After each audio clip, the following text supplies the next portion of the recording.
Olá pessoal, vamos dar início à nossa primeira aula de insulina e hipoglicemiantes. Então, nessa aula nós temos como objetivos entender as ações da insulina no controle glicêmico, discutir o uso da insulina no tratamento de diabetes e discutir as principais classes de fármacos que são utilizados como hipoglicemiantes. Os dois primeiros objetivos serão discutidos na primeira videoaula e o último objetivo na segunda videoaula. Para iniciar, vamos a um problema. Neste problema, temos um paciente masculino, 13 anos, aos 5 anos de idade, apresentou quadro agudo de polidipsia, poliúria e perda de peso seguido de internação hospitalar. Após a confirmação diagnóstica de diabetes mellitus, foi iniciada a insulinoterapia convencional. Ao longo de 8 anos, evoluiu com níveis glicêmicos irregulares e crises constantes de hipoglicemia. Aos 11 anos, encontrava-se em uso de insulina NPH em 4 doses diárias, sendo 5 unidades pela manhã, almoço e jantar, e 3 unidades à noite, associadas à insulina regular em 3 doses diárias de 5 unidades pela manhã, almoço e jantar. Apresentava atraso de desenvolvimento pondero-estatural com altura de 132,5 cm, com um percentil abaixo de 2,5, peso de 32 kg, também com percentil abaixo de 2,5, e índice de massa corporal de 18,2 kg por metro quadrado, e com glicemia de jejum de 127 mg por decilitro e glicohemoglobina, hemoglobina glicada, de 8,5%, sendo o valor normal 7,9%. Optou-se pela correção do presente esquema terapêutico de insulina, seguido de acompanhamento por nutricionista e retorno mensal para avaliação do quadro. Nas consultas mensais subsequentes, o paciente evoluiu com parâmetros clínicos e laboratoriais irregulares, nictúria, difícil controle glicêmico, déficit de crescimento, mesmo com ajuste mensal da dose de insulina e dieta adequada.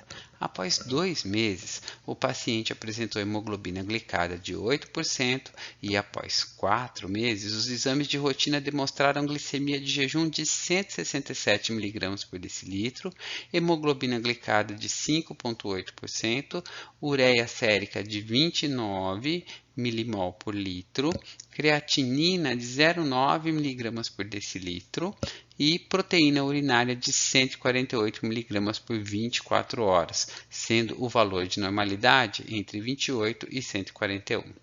Diante do quadro de microalbuminúria detectada, iniciou-se o tratamento com maleato de enalapril, 5 mg, 2 vezes ao dia, seguido de novo reajuste de dose de insulina. Nessa ocasião, o paciente apresentou pressão arterial sistêmica em níveis fisiológicos, 130 por 85 milímetros de mercúrio. Aos 12 anos, o paciente retornou com crescimento progressivo de massa abdominal dolorosa. Apresentava elevação dos níveis plasmáticos de TGO e TGP, aumento dos níveis de globulina e gama-GT associados à redução de IGF. O laudo ultrassonográfico de massa abdominal evidenciou glicogenose diabética. Foi proposto um novo esquema insulínico. Após 5 meses, novos exames laboratoriais revelaram glicemia de jejum de 481 mg por decilitro e hemoglobina glicada de 9,2%. A análise da função hepática mostrou TGO de 32 unidades por litro, TGP de 29 unidades por litro e gama-GT de 40 unidades por litro, todos nos valores de normalidade, além de redução de IGF de 100 nanogramas por ml. Os marcadores de hepatite B foram negativos e as provas de função tireoidiana encontravam-se em níveis fisiológicos. Nova ultrassonografia, realizada 1 mês depois, levou à conclusão de tratar-se de hepatomegalia secundária à glicogenose. O tratamento consistiu em terapia insulínica intensiva, atividade física controlada e dieta. iniciou-se esquema terapêutico de multidoses de insulina diariamente, sendo indicado o uso de bomba de infusão de insulina. Observou-se uma melhora do controle glicêmico, redução das crises hipoglicêmicas, regressão discreta da hepatomegalia, melhora da autoestima com maior qualidade de vida do paciente. Após 3 meses de tratamento intensivo, verificou-se uma melhora relativa de desenvolvimento físico, com altura de 134,5 cm e 33,5 kg de peso. Então, esse caso clínico ele foi adaptado de um artigo publicado na revista Arquivos Brasileiros de Endocrinologia e Metabologia. Sobre esse problema, pergunta-se, primeiro, no quadro inicial do paciente, quais sintomas são clássicos de diabetes? Segundo, qual tipo de diabetes esse paciente deve apresentar? Tipo 1 ou tipo 2? Terceiro, o paciente foi tratado com uma mistura de insulina NPH em 4 doses diárias e associadas à insulina regular.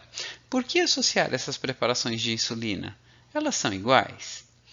Quarta, qual a importância da microalbuminúria para o paciente?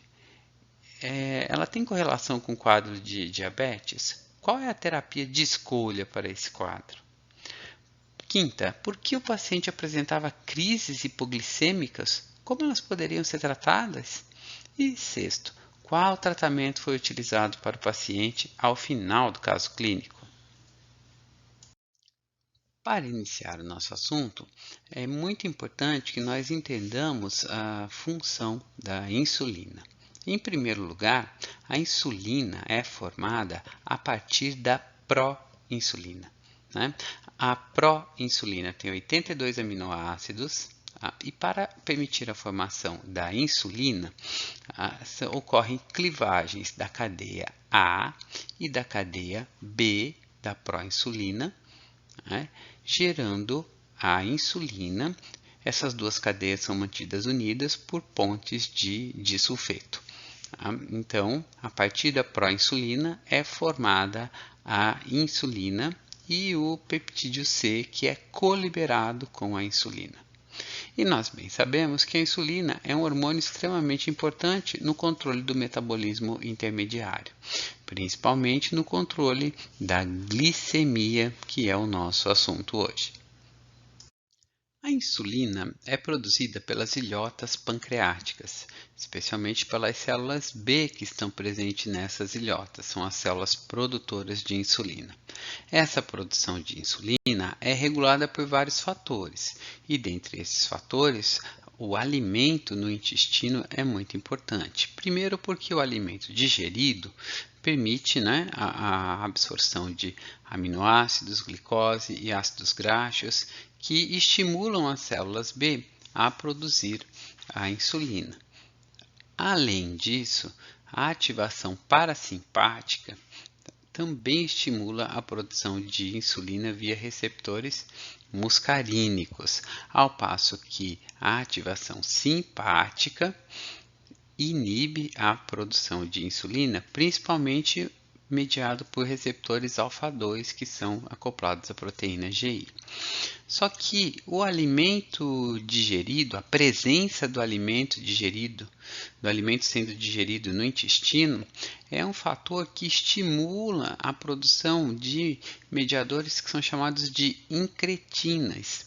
E essas incretinas são substâncias com estrutura peptídica, como o peptídeo inibidor gástrico e o GLP-1, que é o peptídeo glucagon simile, que são indutores da produção de insulina.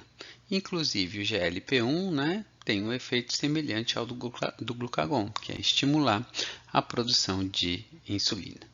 Embora outros fatores podem afetar a produção de insulina, a presença do alimento no intestino e a absorção dos componentes de nutrientes desses alimentos são potentes indutores da produção de insulina, assim como a ativação parasimpática.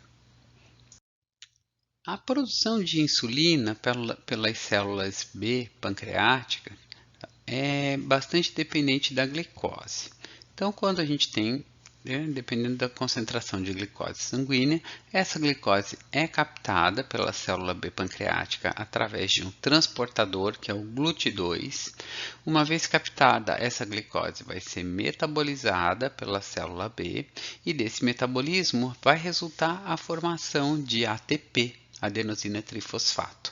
Tá? Esse ATP vai se ligar a canais para potássio, que são canais para potássio sensíveis ao ATP. E essa ligação é extremamente importante porque as células B pancreáticas dependem bastante do potássio para a manutenção do potencial de membrana.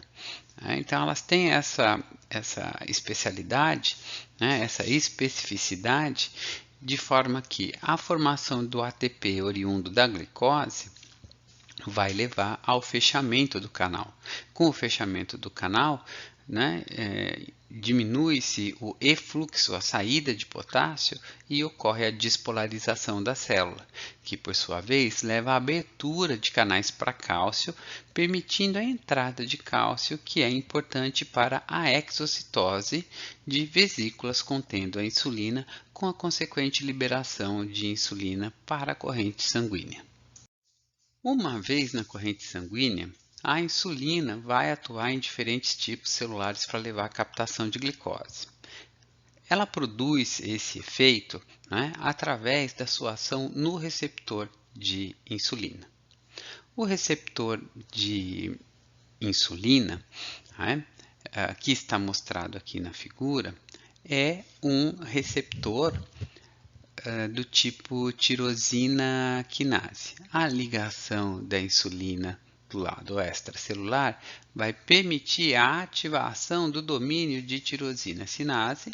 Então, vai haver autofosforilação do receptor com a sua ativação e também com a consequente fosforilação de substratos, como o substrato do receptor de insulina, que é chamado de IRS. E o IRS fosforilado agora pode ativar vias intracelulares, como a via do fosfatidil-inositol 3-cinase, PI3K, que é bastante envolvida na síntese de proteínas, na síntese de glicogênio, na translocação do GLUT4 para permitir a captação de glicose, por exemplo, pelo músculo esquelético, mas também no crescimento, na sobrevida e na diferenciação celular. De forma semelhante, o IRS fosforilado leva à ativação da via das MAP-sinases, que também são importantes para o crescimento, sobrevida e diferenciação celular. Por essas vias intracelulares, a insulina vai mediar uma série de efeitos, principalmente no sentido anabólico. Ela vai afetar o metabolismo de carboidratos, de lipídios e de proteínas. Por exemplo, nas células hepáticas, nós temos uma redução da formação de glicose por essas células e da quebra da glicose estocada na forma de glicogênio. Então, uma redução da glicogenólise. Ao mesmo tempo que nós temos uma maior utilização de glicose, um aumento da glicólise e uma maior estocagem de glicose na forma de glicogênio. Então, a glicogênese é aumentada. Dessa forma, a gente tem as células hepáticas vão trabalhar no sentido de estocar, captar a glicose. Aliado a isso, o metabolismo lipídico também é alterado, de forma que aumenta-se a formação da lipogênese, então a estocagem de lipídios, e a redução da lipólise, ou seja, a redução da mobilização de lipídios dessas células.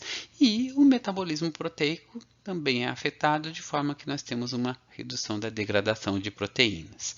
Então, todas essas ações são ações anabólicas que ocorrem nas células hepáticas, mas outros tipos celulares também são afetados. Então, nas células adiposas, nós também temos maior captação de glicose e maior estocagem de lipídios, como nós podemos ver aqui.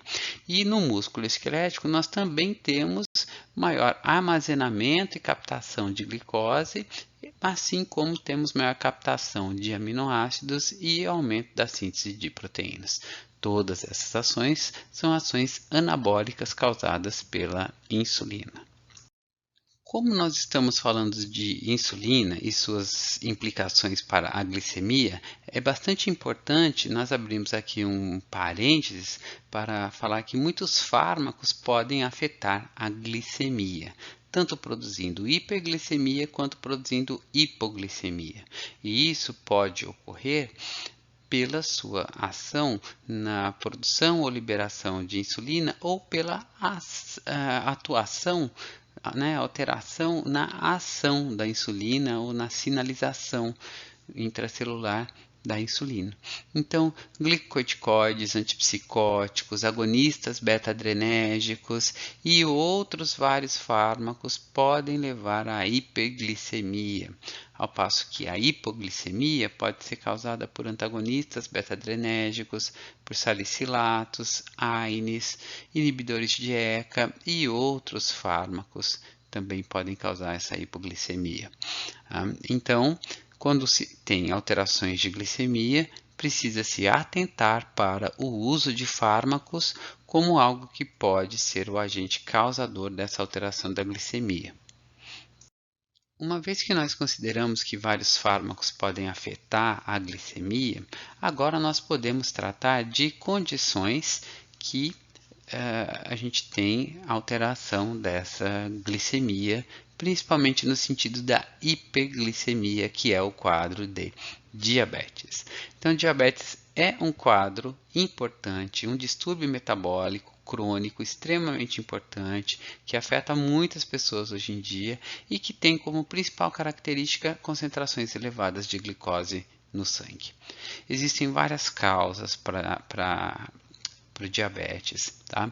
Dentre elas, a gente tem principalmente a deficiência de insulina, tá? Que frequentemente pode estar combinada com a resistência à insulina. Classicamente, nós dividimos os quadros de diabetes em dois tipos, do tipo 1 e do tipo 2, sendo que no tipo 1, a gente tem deficiência na produção de insulina porque houve destruição das células B pancreáticas por uma reação autoimune. Então, esse é o tipo de paciente que é dependente de insulina. Ele depende da administração exógena de insulina porque ele não produz mais esse hormônio. Já o paciente que tem diabetes do tipo 2 é o paciente que não é dependente de insulina, porque ele produz insulina e o problema dele está relacionado com a resistência à insulina, principalmente a resistência à insulina, que pode estar combinada ao decréscimo da sua produção, né? Esse decréscimo geralmente ocorre com a idade e com condições como obesidade.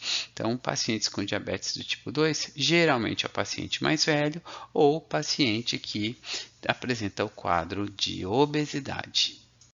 Como nós estamos falando do diabetes, né, nós temos que apenas relembrar os critérios para o diagnóstico de diabetes. Segundo o Goodman, esses critérios incluem nível de glicemia aleatório maior do que 200 mg por decilitro, né, então é aleatório, não em jejum. Tá? Ou glicose plasmática de jejum maior que 126 mg por decilitro. Tá? Também é importante, né, que nós temos outros marcadores, como a glicose plasmática durante um teste de tolerância à glicose oral, né, quando o paciente recebe uma carga de glicose, geralmente equivalente a 75 gramas de glicose anidra dissolvida em água. Tá? Que é uma possibilidade de teste que não é tão comum clinicamente. Mas um marcador importante é a hemoglobina glicada. Né? A glicação da hemoglobina é resultado da hiperglicemia.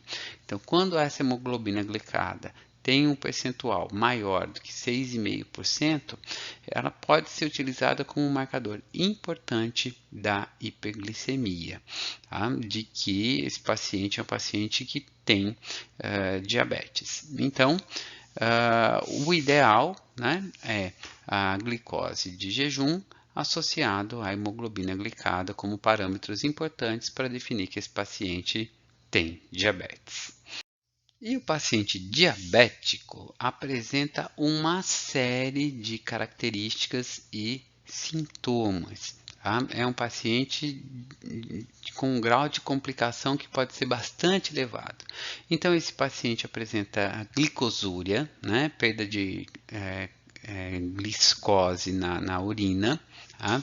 Ele apresenta poliúria, né? Que é o aumento da produção de urina. A polidipsia, que é muita sede. Tá?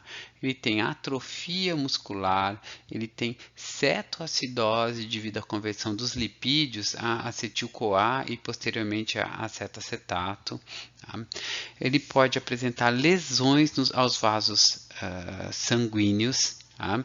Isso pela formação de radicais livres, né? E de produtos que são chamados de produtos terminais de glicação avançada, os AGEs, e essa lesão aos vasos sanguíneos é extremamente importante porque predispõe esses pacientes a desenvolver ateromatose de forma bastante rápida e a desenvolver microangiopatias.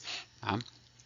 Então, a função cardiovascular desse paciente pode ser bastante comprometida, rapidamente comprometida. A gente também tem glicação de proteínas, como a hemoglobina. Lembrem que a hemoglobina glicada é um marcador, inclusive, para o quadro de diabetes. Esse paciente está submetido a um risco de infarto aumentado, né? Inclusive pelas angiopatias nas coronárias.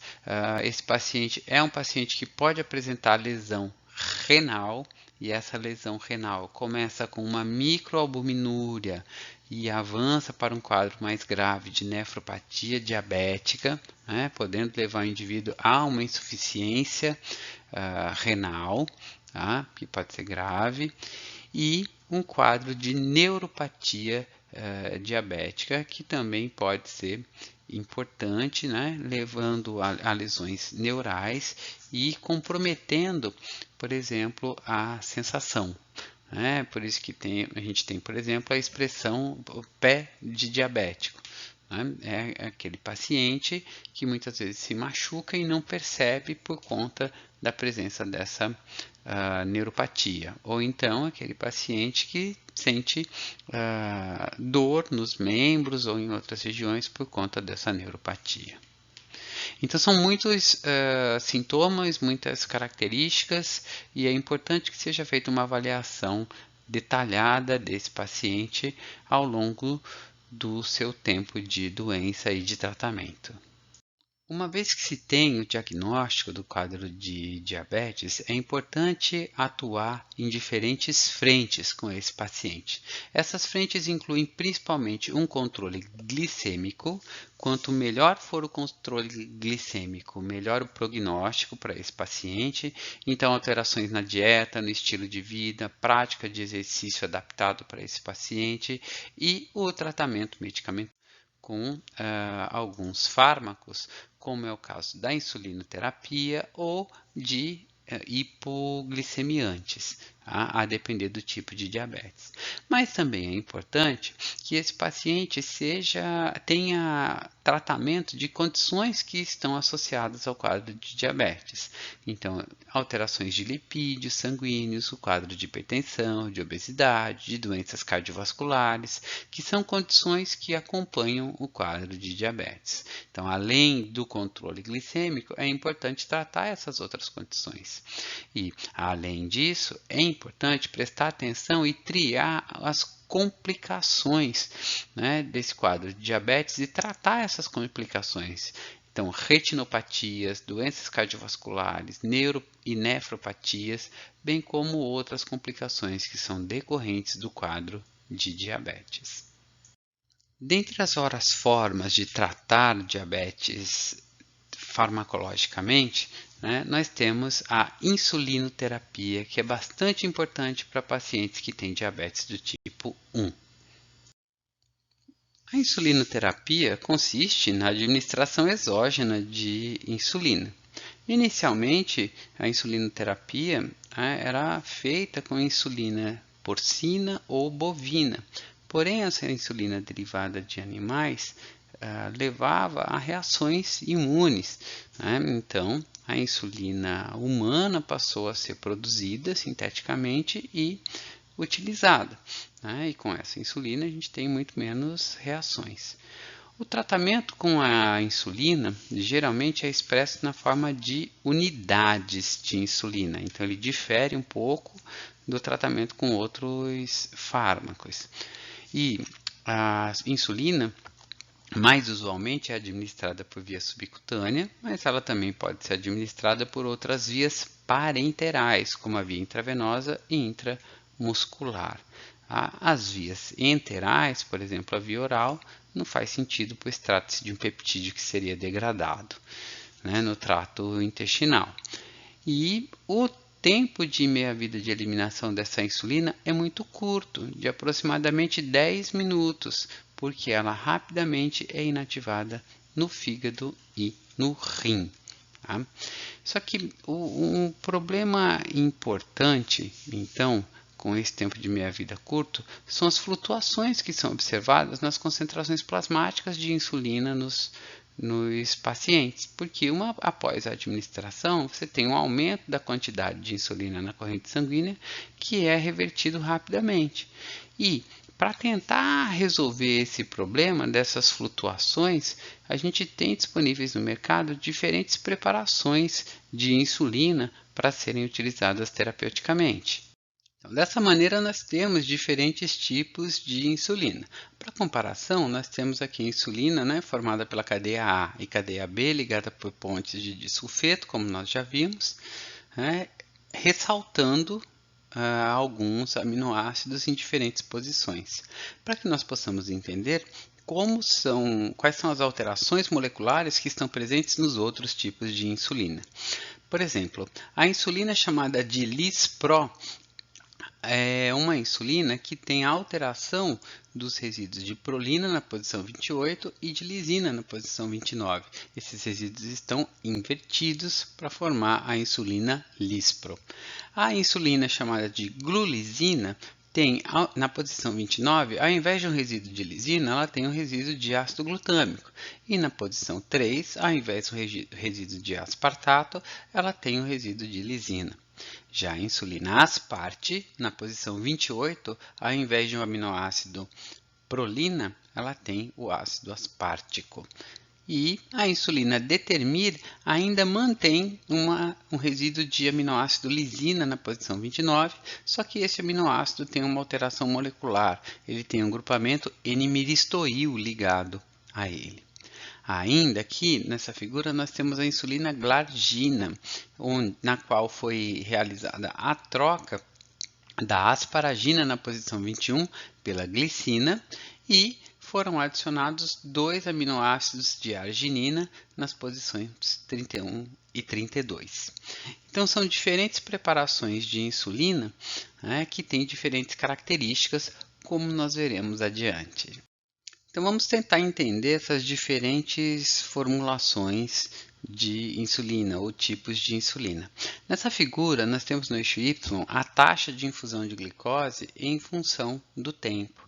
A taxa de infusão de glicose aqui significa a quantidade de glicose que precisa ser infundida para manter a glicemia de forma constante. É uma forma de avaliar tanto a extensão ou a intensidade do efeito e a sua duração. Então, por exemplo, preparações como a insulina Lispro, asparte ou glulisina têm um maior impacto sobre a glicemia, só que isso ocorre, né, num tempo menor, em torno de 1 hora. Menor, inclusive, quando comparado à insulina regular, que tem o seu maior efeito em torno de pouco mais de 3 horas, entre 3 a 4 horas. Comparativamente, nós temos a insulina NPH, que é a insulina regular, só que preparada com protamina, e isso diminui a absorção dessa insulina para a corrente sanguínea, reduzindo o seu efeito, mas prolongando o seu efeito quando comparado à insulina regular. E ainda temos aqui a insulina Determir, né, com um pico de efeito aí em torno de 5 a 6 horas, e a insulina glargina, para a qual é até difícil identificar um pico de efeito. Mas a grande vantagem dessas duas preparações é que elas vão manter um efeito sobre a glicemia por mais tempo do que as outras preparações, embora esse efeito seja de menor intensidade. Então, na prática, essas preparações de insulina podem ser classificadas de acordo com a sua duração de ação. Então, nós temos preparações de ação curta, como a Asparte, Glulisina, a Lispro e a regular, né, que tem um início de ação geralmente menor do que 30 minutos ou entre 30 minutos e 1 hora, com um pico, né, geralmente menor do que 2 horas ou entre 2 a 3 horas para regular, né, e uma duração efetiva entre 3 a 4 horas ou 4 a 6 horas para a regular. Nós também temos as insulinas de ação longa, como a Determir, a Glargina e a NPH, né?